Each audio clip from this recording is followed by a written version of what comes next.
Bonjour à tous et bienvenue sur la chaîne Fatmir Football. On va faire le débrief du match Espagne-Brésil. Donc l'Espagne qui s'est fait fesser par le Brésil, donc 4 buts à 2.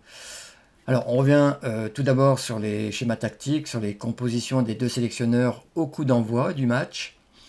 Donc côté espagnol, le 4-3-3 de Monse Tomé, donc avec une ligne de 4.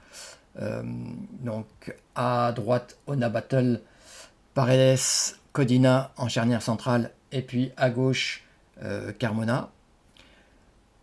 Au milieu de terrain, donc ce triangle inversé, avec Abelleira à la place de Guijarro.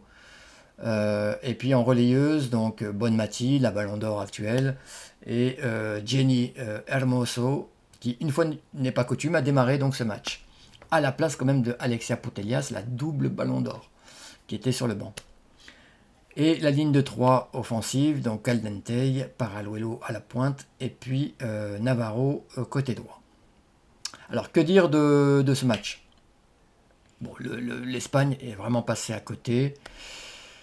A subi quand même la pression, on l'a senti quand même tout de suite, la pression au sens propre comme au sens figuré. Au sens figuré parce que c'est vrai que je pense que tout un peuple, après que cette sélection ait décroché quand même la couronne mondiale l'année dernière, s'attendait à ce qu'elle décroche l'or olympique. Et puis le peuple n'était pas le seul, le peuple espagnol n'était pas le seul à y croire, parce que moi, dans mes prédictions, dans mes pronostics, j'avais vraiment placé l'Espagne tout là-haut. Et au sens donc propre, la pression, parce que Arthur Elias a fait du neuf avec du vieux. Il a reproduit ce qu'il a fait avec le Brésil, avec l'Espagne. Excusez-moi, et comment serait-il autrement? En s'inspirant, je pense que ça s'est passé comme ça dans son esprit. Quand il a réussi, on ne sait trop comment, à se qualifier pour les quarts de finale, il s'est dit, bon, je vais rencontrer la France, le pays organisateur, c'est une équipe qui aime avoir le ballon, qui aime jouer à un certain rythme. Je vais essayer de piquer ce qu'a fait la sélection colombienne, par exemple, quand elle a rencontré cette équipe en poule. Et il s'est rendu compte, en deuxième mi-temps, quand la Colombie a vraiment mis un pressing de malade aux Bleus, il s'est rendu compte que les Bleus étaient complètement déstabilisés. Et il s'est dit, je vais refaire ça avec mes joueuses. C'est des joueuses qui croient en leur sélectionneur. Parce que ces joueuses, pour la plupart, viennent d'un même club brésilien qui est les Corinthians. Et il se trouve qu'Arthur Elias était l'entraîneur de ce club avant de prendre en main la sélection brésilienne. Donc il a demandé ça à ses joueuses qui se sont tout de suite pliées à cette volonté tactique. En plus, il avait pratiquement les mains libres puisqu'il n'avait plus Marta qui devait faire jouer absolument, parce que Marta c'est la figure incontournable de cette sélection à Ori Verde. Donc il ne l'avait plus. Bien sûr, c'est pas quelque chose qu'il avait décidé, mais c'était finalement plutôt un mal pour un bien pour lui, puisque ça lui a permis vraiment de partir avec des joueuses en qui il a absolument confiance, qu'il connaît à 100%. Et donc, il a mis ce schéma tactique contre la France avec un gros pressing, et on joue dans le dos des défenseurs qui jouent plutôt haut sur le terrain, parce que la France, comme l'Espagne, avait la volonté de marquer. Alors, pour différentes raisons, parce que la France voulait absolument marquer pour s'enlever un peu de pression sur les épaules. Et l'Espagne, elle, voulait absolument marquer parce que elle se retrouvait donc menée au bout de 5 minutes. D'ailleurs, ce but, il est incroyable. Il vient d'une bourde monumentale de Catacol. Après, à sa décharge, est-ce que le masque qu'elle portait ne l'a pas un petit peu handicapé? En tout cas, handicapé au niveau de la vision, parce que c'est vrai que c'est une bourde incroyable. Et ça jette, malheureusement, encore une fois, euh, une espèce de malaise concernant le poste de gardienne dans le foot féminin. Ça fera l'objet d'ailleurs d'une vidéo plus tard sur cette chaîne, sur ce qu'on peut améliorer quand même pour valoriser les joueuses, et encore plus les gardiennes, et pour, par voie de conséquence, apporter plus de peps, d'attractivité à ce foot féminin. Bon, je reviens donc sur la bourde, ce qui a permis, parce que en fait Catacol a dégagé le ballon comme elle a pu, sauf qu'elle l'a dégagé sur Portillo. Le ballon a rebondi sur Portillo et a rebondi sur Irene Paredes, qui l'a renvoyé directement dans les cages. Ça a fait but. Donc l'Espagne était menée au bout de 5 minutes. Mais on s'est dit, enfin moi je me suis dit, bon bah l'Espagne est menée, elle a été menée contre la Colombie, elle a quand même réussi, bon an mal an, à revenir au score et à gagner.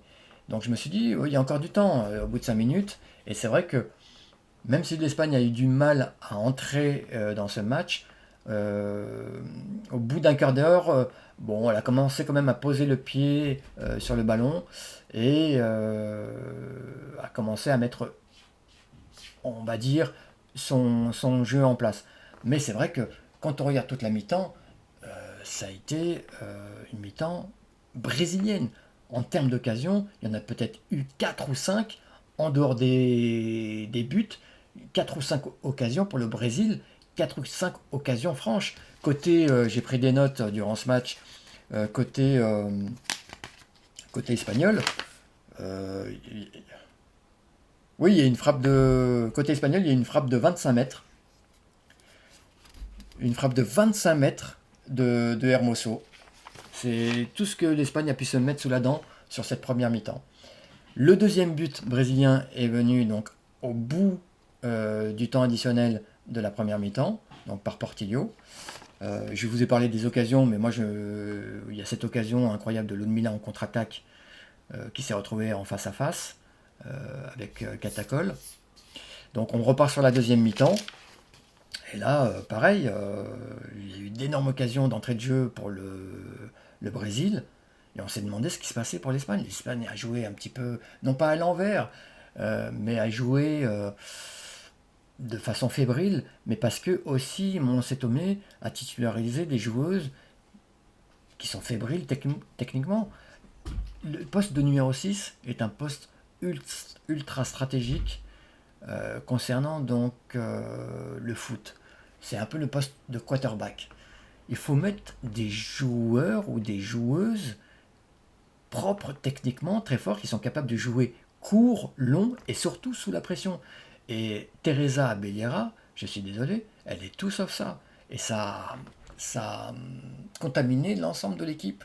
Et c'est vrai que les arrières aussi ont été très mauvais, ou en tout cas très très loin du niveau des standards de cette équipe, des standards habituels. Une Olga Carmona aussi qui est passée complètement à côté de son match, qui a fait que l'Espagne a vraiment eu du mal et a été très fébrile.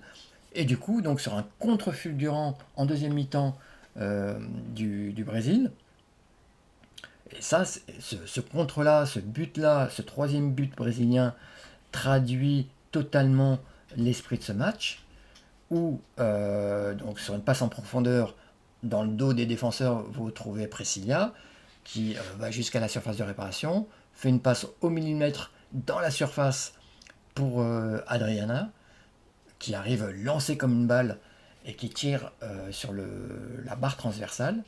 Ce ballon qu'auraient pu disputer des joueuses comme Irene Paredes, Codina, ce ballon retombe tranquillement sur la tête de Portillo, qui remet donc pour Adriana, qui n'a plus qu'à marquer dans le but vite. Alors qu'il y avait quand même des joueuses espagnoles pour essayer quand même de contester tout ça. Les joueuses espagnoles étaient apathiques.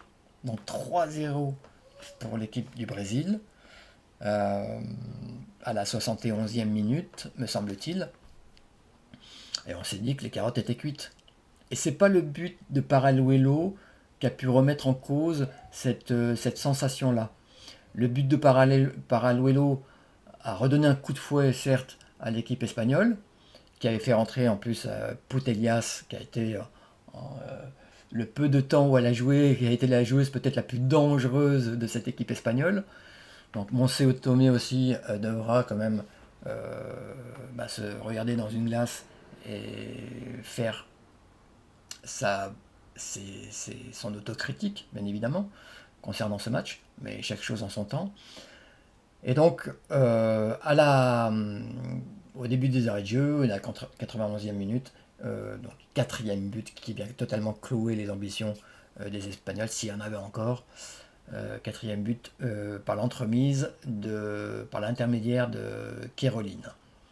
Et puis il y a eu au bout des arrêts de jeu, donc le deuxième but espagnol, donc 4-2 pour cette équipe brésilienne. Donc bravo Arthur Elias, bravo, parce que moi je le pensais sincèrement, je pensais que cette équipe brésilienne était l'équipe la plus faible des équipes présentes en quart de finale.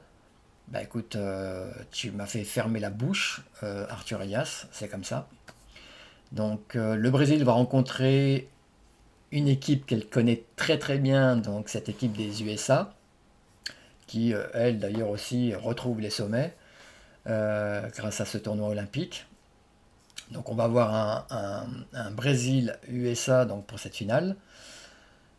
Je le disais, donc c'est des équipes qui se connaissent très bien. Je crois que c'est la troisième finale sur l'ensemble des jeux auxquels a participé le Brésil. C'est la troisième finale contre le Brésil, après 2004 et 2008. Donc on va voir ce que ça va donner cette fois-ci. Et puis moi je vais vous remercier vraiment beaucoup pour les abonnés, les quelques abonnés que j'ai qui me suivent sur cette chaîne. Merci à vous, hein, vraiment, ça fait très plaisir. Pour ceux qui ne sont pas encore abonnés, bah, abonnez-vous si vous ne voulez rien rater, excusez-moi, donc de l'actualité du foot féminin. Ce sera un tout petit geste à faire pour vous, mais une grande action militante pour le foot féminin. A très bientôt, va va voum!